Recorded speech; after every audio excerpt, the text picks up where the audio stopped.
फुलांची वाट निरंतर तिमिर सोवा असो शिशिरही प्रीत सहाही ऋतूंचा बर प्रीत सुखाची अनवट भाषा प्रीत नसे नियतीच्या रेषा प्रीत वचन ही प्रीती स्पंदन आठवणींचे प्रीती अत्तर वळता वळता खऱ्या प्रीतीचे नकळत तुझे येईल प्रत्यंतर. तुला जर का आमची आठवण आली ना तर बिंदास फोन करायचा. अरे काही तासांच्या अंतरावर तरी आम्ही, कळलं ना. आणि म्हणतात ना, मनापासून मारलेली हाक मनापर्यंत पोचते. समजलं. अरे ए वेडा, हे बघ शांत हो, रडू नको. प्रार्थना कर की बिपिन सुखरूप राहून दे, म्हणजे त्याने प्रारब्धाची लढाई जिंकली असं म्हणता येईल. म्हणजे आज आता बिपिनला काही होऊ शकतं. असं करूया का, आपण पैज लावूया. आता पैज कसली? बघूया ना कोणाच्या बोलवण्याने येतो तो, तुझ्या की माझ्या. पैज तुम्हीच जिंकाल. बिपिन, अहो चिरंजीव. मामा मामी, अरे काय झालं? का ओरडतोय? बिपिन कुठे आहे? तू झोपलाय, बराच वेळ झालाय. जा त्याला उठव, त्याला म्हणा पुरे झाली झोप आता. जा. असं म्हणतेस? हा. बिपिन, मामी घरात नाहीये तो. काय बिपिन? काय झालं? अरे तो गच्चीवर आहे का बघ जरा. अहो गच्चीला गेले 4 दिवस झाले कुलूप लावलंय. अरे मग मागच्या गॅलरीत बघ ना. अहो आम्ही तिथूनच आलो आता. अरे मग कुठेच कसा नाही येतो? मी तुझा खाली गॅरेज मध्ये बघ. आई अगं तो बाहेर कसा जाईल? अरे गॅरेज घराबाहेर आहे ना. विपुल बरोबर गेला असेल तर. अरे नाही, विपुल एकटाच घरी गेलाय. त्याच्या आईचा फोन आला होता. मग त्याच्या मागून त्याच्या घरी गेला असेल तर. अरे शंका कुशंका नका काढत बसू, फोन कर ना त्याला पटकन. मामी, ए, सुधा आई, सुधा सावकाश. आई ये इथे बस. इकडे बस. चारू पाणी आण. हो हो. बस.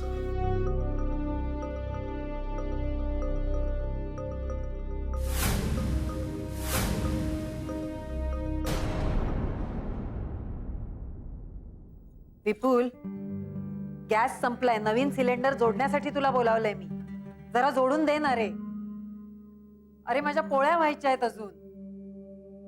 बिपिनकडे 4 दिवस केलास ना आराम, आता जरा हातपाय हलव ना. बोल काय करू. अरे मी काय कानडीत बोलते तुझ्याशी. गॅस संपलाय, तो जोडून दे, उपकार होतील. माझ्या पोळ्या व्हायच्या राहिल्यात, जेमतेम चहा झालाय सकाळपासून. जा ना जरा. जोडून देतो, पण मला पण चहा हवाय. ते वेगळं सांगायची गरज नाही, आई आहे मी तुझी. गॅस जोडून दे, मी बघते कोण आहे. कुणाचे प्राण कंठशी आले. हॅलो. हॅलो काकू, मी सौरभ बोलतोय.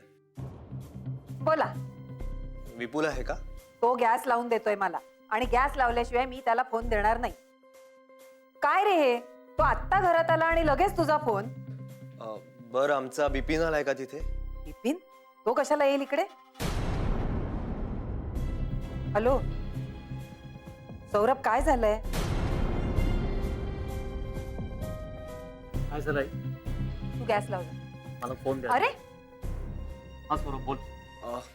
अरे बिपिन घरी नाहीये. म्हणजे घरी नाहीये म्हणजे आता तो घरी होता, पण आता घरी नाहीये. तुझ्या मागोमाग तो तुझ्याकडे. नाही रे, आणि आमचं तसं काही बोलणंही झालं नाही. फोन करून बघायला सांग ना. तू लगेच चपला अडकवून जाऊ नकोस, सांगून ठेवते. आई जरा गप्प बसशील का? अरे तिच्यावरती चिडून काय उपयोग आहे का? मला एक सांग, तू येऊ शकत नाही, पण तू चौकशी करू शकतोस का? हे बघ, मी तुला अगदी ठरलेला प्रश्न विचारतो. तू त्याला फोन करून बघितलास की नाही? अरे मी फोन केला होता, पण त्याचा फोन लागत नाहीये. गॉड, काय झालं? अरे बिपिन न सांगता घराबाहेर गेला इतकंच ना, त्यात एवढं घाबरण्यासारखं काय आहे? Hello hello.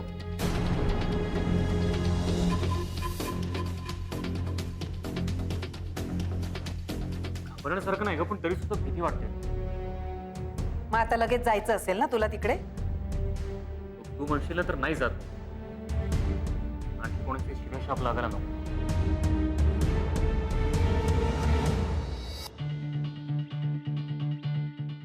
अगं नको ना रडूस, येईल ना बिपिन.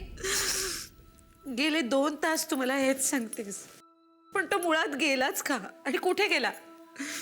आणि तो न सांगता गेला तरी आपल्याला कशी चाहूल लागली नाही? मला तरी कळायला हवं होतं. अगं क्षण आणि क्षण मी त्याच्याकडे डोळे लावून बसले होते ग. काही नकोय मला, काही धाड भरत नाहीये मला. आधी माझ्या बाळाला माझ्यासमोर हजर करा. मामी अगं, मला तो झोपतो असं म्हणाला होता, म्हणून मी त्याच्या खोलीतून बाहेर गेले. हा कधी निसटला कोण जाणे.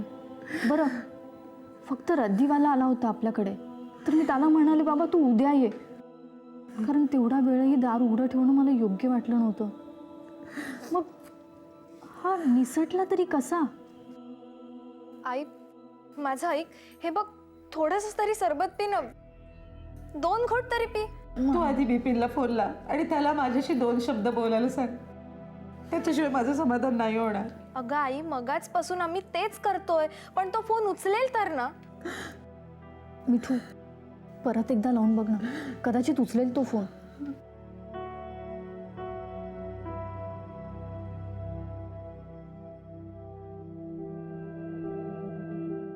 तर लागला फोन. हो, काय म्हणतोय? उचलतोय कुठे? 1 मिनिट. काय झालं?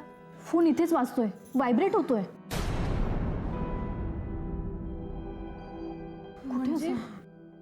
म्हणजे त्याने फोन सुद्धा सोबत घेतलेला नाहीये. याचा अर्थ महाशय ना काहीतरी गंमत करत असणार. इथेच कुठेतरी लपला असेल तो. अगं पण 2 तास तो एका जागेवर बसू तरी शकतो का? तू एक काम कर ना, तू त्याच्या मोबाईल मध्ये बघ ना, त्याला कोणाचा फोन आला होता किंवा त्याने कोणाला तरी फोन केला असेल ना, त्याच्यावरून आपल्याला काहीतरी कळेल. हो, पाहते मी.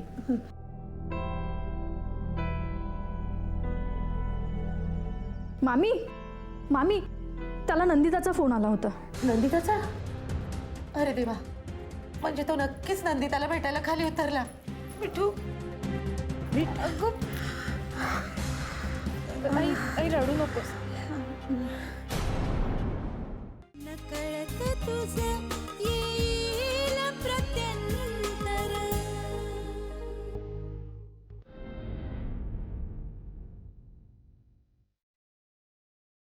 सोडला सिलेंडर. विपुल, बस इथे. काय झालंय? तू ऐकलंस ना सगळं? अरे पण बिपिन न सांगता बाहेर गेलाय, याचं एवढं टेन्शन का घेताय तुम्ही? तू नाही का मनात आलं चपला घातल्या गेला बाहेर? अरे तू बिपिनला दरवाजा सुद्धा लावायला विसर. माझी गोष्ट वेगळी. का? तुझी गोष्ट वेगळी काय असायची? एकाच वयाचे तर आहात दोघं. बाप्पाने बिपिनला 4 दिवस जपून राहायला सांगितलं हो, म्हणून तर मी तिथे मुक्काम ठोकून होतो. आजही तुझा फोन आला म्हणून मी. मला हौस नव्हती तुला बोलवायची. गॅस संपला म्हणून माझा नाईलाज झाला. तेच म्हणतोय मी, आजही तुझा फोन आला म्हणून मी घरी आलो. त्या बाप्पाची ना मेल्याची जीभ काळीच आहे. तो चांगलं काय बोलेल ते एक वेळ खरं नाही होणार. जर अभद्र काय बोलला असेल ना, तर ती काळ्या दगडावरची रेख. तू समज, पण बाप्पाने सांभाळायला सांगितलं की सांभाळायला हवं एवढं मला समज. मग आता रे ते प्रश्न विचारू नकोस काय, त्या अशा प्रश्नांची उत्तरं नसतात. माझ्याकडे आहे या प्रश्नाचं उत्तर. तुला माहितीये बिपिन कुठे गेलाय? नाही, ते नाही माहित, पण आमच्या महाराजांना शरण गेलात ना, तर एका क्षणात ते बिपिनला घरी सुखरूप हजर करू शकतात. तू ना महाराजांचा महिमा गण्याची एकही संधी सोडू नकोस. तुला काय प्रोपोगंडा करण्यासाठी तुझे महाराज दरमहा पैसे देतात का? हा? झालं? उचलली जीभ लावली टाळायला. उगाच काहीतरी बोलू नकोस ना विपुल. आणि काय रे, तुझा बाप्पावरचा विश्वास तो खरा आणि आमची महाराजांवरची श्रद्धा खोटी. बाप्पा आमचा जीवाभावाचा मित्र आहे. सदैव तो आमच्या सुखदुःखात सामील असतो. त्या महाराजांसारखं नाही तर ते लांब आसनावर बसायचं आणि हो हो करत मानं डोलवायचे. पुरे पुरे, महाराजांची निंदा ऐकण्याचं पाप मला करायला लावू नकोस. तुला बिपिनकडे जायचं आहे ना, खुशाल जा. इकडे माझं डोकं खात बसण्यापेक्षा तिकडे जा. मी बसेन इकडे महाराजांचा जप कर. पण एक लक्षात ठेवा, बिपिन जरा सुखरूप घरी परत आला ना तर ती केवळ महाराजांची कृपा असेल. अरे पाया का पडलास? हा नमस्कार तुझ्या महाराजांपर्यंत पोहोच. आणि जर का बिपिन खरंच आज सुखरूप घरी परत आला ना तर मी स्वतः तुझ्या बरोबर येईन आणि तुझ्या महाराजांना साष्टांग नमस्कार घालेन. कोणाची तरी पुण्याने का होईना बिपिन आज सुखरूप घरी परत येऊ.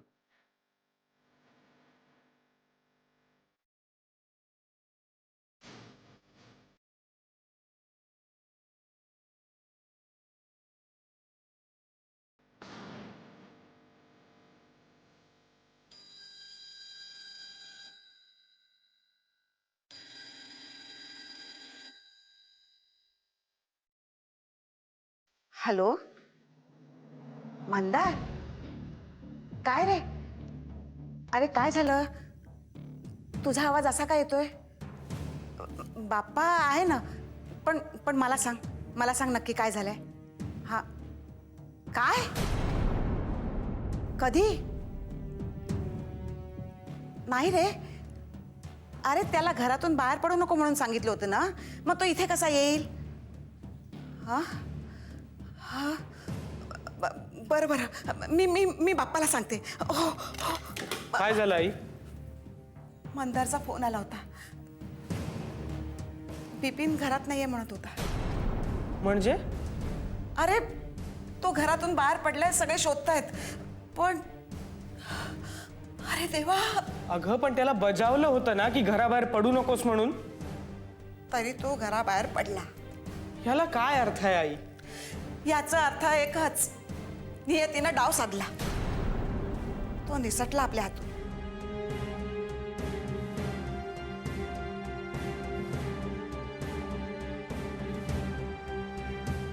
बाप्पा तू असा बसू नकोस. अगं मग मी काय करू? हे बघ मला काहीच सुचत नाहीये. हे बघ, असं म्हणून कसं चालेल? सुधा आणि सौरभ तुझी वाट बघत असतील. जा तू. अगं मी काय करणार आहे तिकडे जाऊन? त्यांना जाऊन धीर दे. अगं इथे मीच दास्तावलोय आणि तो खोटा खोटा धीर देणं मला अजिबात जमत नाही. जमवायलाच हवं.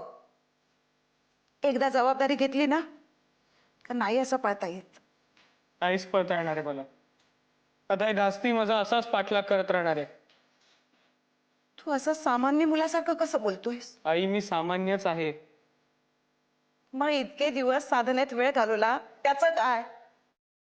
का त्यांच्या प्रश्नांची उत्तरं द्यावी लागतील याला घाबरतोयस? हे बघ, त्या प्रश्नांची उत्तरं आधी तू मिळव.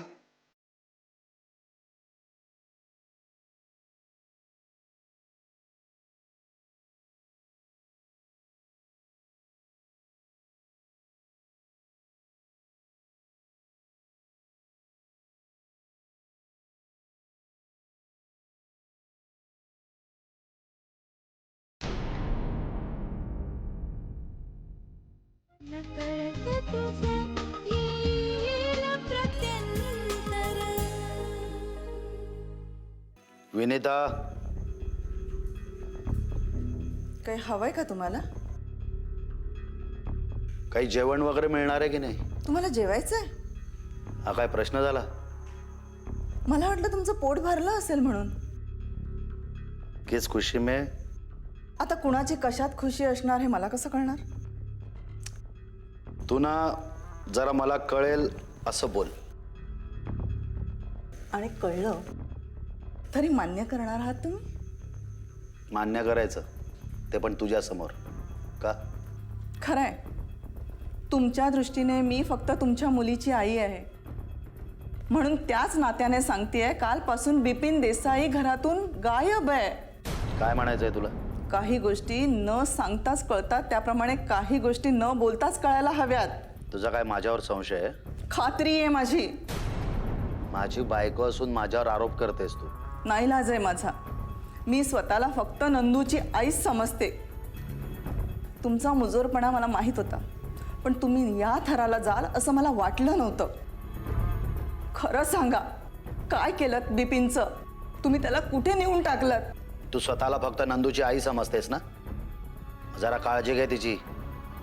मला न विचारता परत तिने जायला नको याची काळजी घे. कारण मला माझ्या माणसांनी माझ्या शब्दाबाहेर गेलेलं चालत नाही.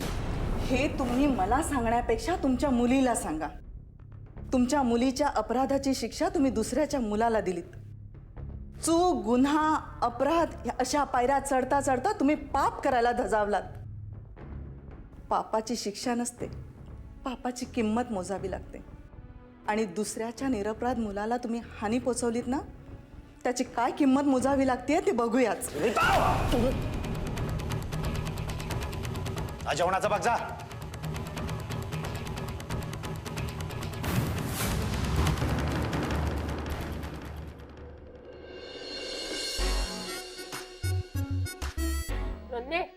बिस्किट छान आहेत. कुठून आणलीस ग? ते समोरच्या बेकरीतली आहेत.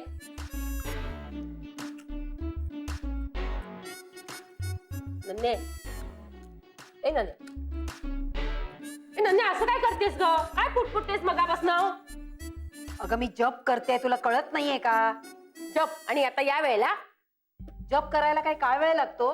आणि महाराज काय म्हणाले? नामस्मरण सकाळपासूनच सुरू करावं. तू नाही का सकाळ झाली रे झाली की खायला सुरुवात करतेस? नन्हे, उगाच माझ्यावर राग काढू नकोस हा. ते जाऊ दे. तू काय करतेस इकडे सकाळी सकाळी? गॅस गेला होता घरचा. काय करणार? समोर संदीपच्या हॉटेल असून सुद्धा बंद होतं. म्हटलं जाऊया नंदीकडे नाश्ता करायला. नशीब आत्ता विपुल गॅस लावून गेलाय, नाहीतर इकडे सुद्धा बसली असतीस हरी हरी करत. गॅस लावलाय ना त्याने. चल ना, आपण मस्त गरम गरम कांदे पोहे करूया. हवं ते कांदे मी चिरून देतो तुला. नको ग बाई, माझा मूड नाही. आता खायला काय मूड लागतो का ग? खाल्ल्यानंतर मूड येतो. माझं असं काही होत नाही. अगं काय झालं? विद्याचा फोन आला होता का? ती काय बोलली का तुला? नाही. मग विपुलची काय वाजलं का तुझं? नाही ग बाई. मग तुला काय झाले तरी काय? एवढी अपसेट कायस तू? तो विपिन ग. विपिन? त्यांनी काय केलं? तू तुला काय बोलला का? तो तुझ्याशी भांडला का मला सांग आधी. तो ना त्याच्या त्या बहिणीवर गेला चारूवर. तो भाऊ तो चाललाय ना सिंगापूरला. हा उगाच फरफरत असेल. तू जरा पूर्ण ऐकून घेणार आहेस का माझं? का? त्यापेक्षा वेगळं काही घडलंय का? हो. काय आलंय? अगं तो विपिन ना घरातून गायब झालाय. सांगतेस काय? कोणा मुलीचा हात धरून पळून गेला की काय? कुमुद, त्यांच्या घरी कुणालाही पळून वगैरे जायची काही गरज नाही. त्याचे आई आणि बाबा दोघंही उदार मतवादी आहेत. काय झालं आता? अगं बाप्पाने त्याला 4 दिवस सांभाळून राहायला सांगितलंय. का? असं काय झालं तरी काय? ते काय माहित नाही, पण त्याच्या जीवाला धोका आहे म्हणाला ग तो. बरं झालं. असंच व्हायला पाहिजे त्याच्या बाबतीत. काय बोलतेस? बरोबर तेच बोलते मी. कुमुद, अगं चिडतेस कशाला? बरोबर तेच बोलते. तेव्हा ना विद्याचं लग्न झालं असतं आणि ती बाळणपणाला घरी आली असती. अगं यांनीच आयत्या वेळेला मोडता घातला ना. हे बघ, काय असेल ते असो. अगं पण एका तरण्या ताठ्या मुलाच्या जीवाला धोका ही कल्पनाच नाही का सहन होत. त्याच्या जागी मला माझा मुलगा दिसतोय. आणि विपुल काय म्हणालाय माहितीये? काय? बिपिन जर सुखरूप घरी परत आला ना, तर तो माझ्या बरोबर मठात येणार आहे महाराजांना साष्टांग नमस्कार घालायला. काय सांगतेस काय? असं जर होणार असेल, आपला मुलगा जर का सरळ मार्गाला येणार असेल ना, तर बरा होऊ देत रे बाबा तो बिपिन. महाराजांची कृपा.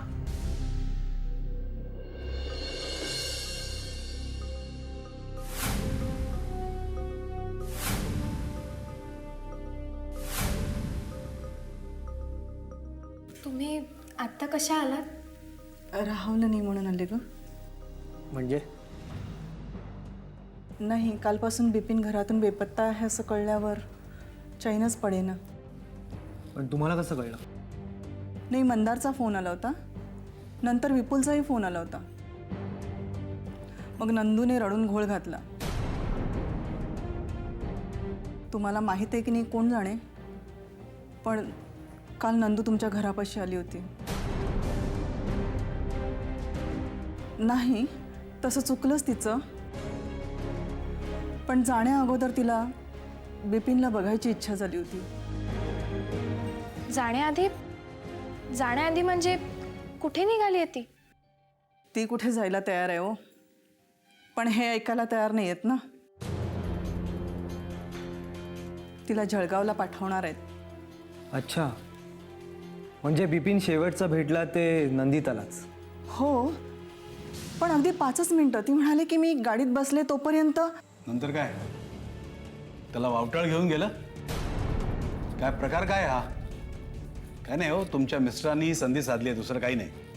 नाही, मला मान्य आहे, पण परमेश्वराजवळ एकच इच्छा आहे की बिपिन लवकरात लवकर घरी यावा. हो, त्या परमेश्वराजवळ प्रार्थना करण्याआधी तुमच्या यजमानांना बोलतं करा, कारण बिपिनचं भवितव्य तेच ठरवायला निघाले होते. तुम्ही काळजी करू नका. मला जे काही कळेल ना ते मी लवकरात लवकर तुम्हाला कळवेन. परमेश्वरावर विश्वास ठेवा. आणि खरंच जर माझ्या यजमानाने काही गैरमार्ग स्वीकारला असेल ना तर मी त्यांना कधीही माफ करणार नाही. काय चाललंय तुझं? दिसत नाहीये. म्हणूनच विचारतोय. आपण कुठेही जाणार नाही आहोत. अच्छा, म्हणजे तू निर्णय घेऊन टाकलास तर? तुम्ही इथे येण्याचं धाडस तरी का करताय? आम्हाला तुमची सहानुभूती नकोय, तुमची दया नकोय. दैवदेयनी आमचा मुलगा वाचलाय हे खूप आहे आमच्यासाठी.